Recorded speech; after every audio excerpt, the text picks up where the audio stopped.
You wake up, the first thing you do is grab your phone. You text the person you're not supposed to be texting. You watch that video you're not supposed to be watching, and now you're disappointed in yourself. Yet you come back and swipe on TikTok for hours and hours and hours, and you keep doing this cycle non-stop. When will you change? The next day comes by, you do the same thing, you do the same cycle, and now your day is unproductive. How long will you keep living in this cycle? How long will you keep living in sin? When will you break it? You have to break the cycle. If you truly want to grow and be a better human being, be a better person, be the person that God created you to be, you have to break the cycle. And that's by stopping or trying to limit yourself from sinning. But we know that we cannot do it by ourselves. We know that we need God's help to truly stop sinning. But if you truly understand what sin is, it'll be more easy to try to ignore it and not fall or succumb to your sins. So basically, sin is a desire. It starts with a desire, something that we love, something that we want, something that our heart strives for.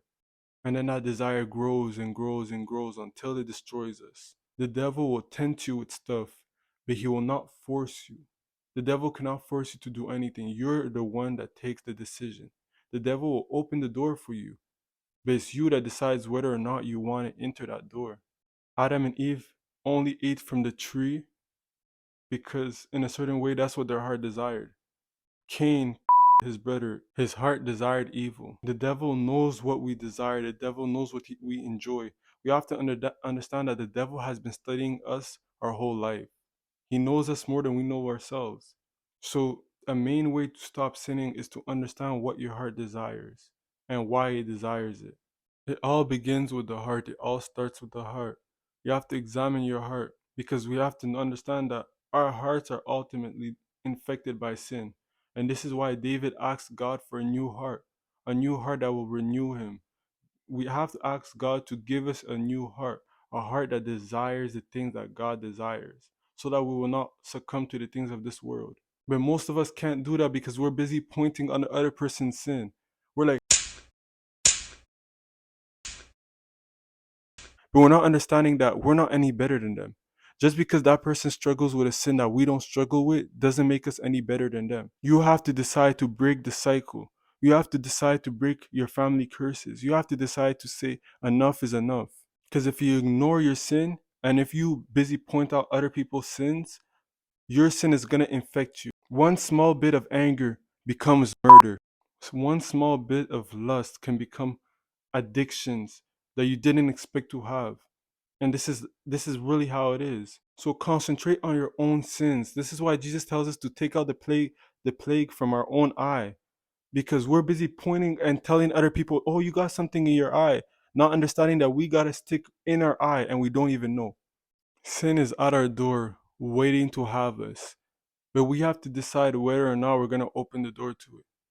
Do not entertain lust, do not entertain sin, because over time it will just seduce you. You do not want to be in a relationship with sin, because that's ultimately just going to end wrong.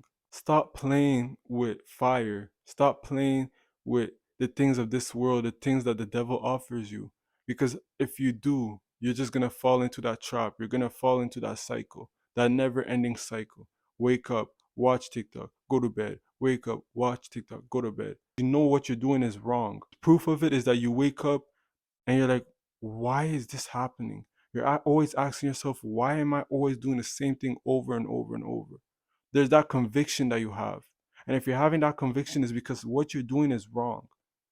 And God is trying to tell you to get better and try to fix yourself. And God will help you fix yourself if you seek Him. So let go of this sin and give everything you have to God. Focus on your desires. What does your heart desire? And give that up to God. Focus on yourself. Stop focusing on your brother's sin or your sister's sin. Ultimately, just surrender everything to God. Let God fix you and let God handle you. And you'll see how much of a better person you'll become. So guys, that's really all for today. If you like the video, put a thumbs up. Subscribe for more videos like this. Leave a comment on what you need, what you want to say, what did you not understand, what comments you want to add. I'm always reading them. And I'm out.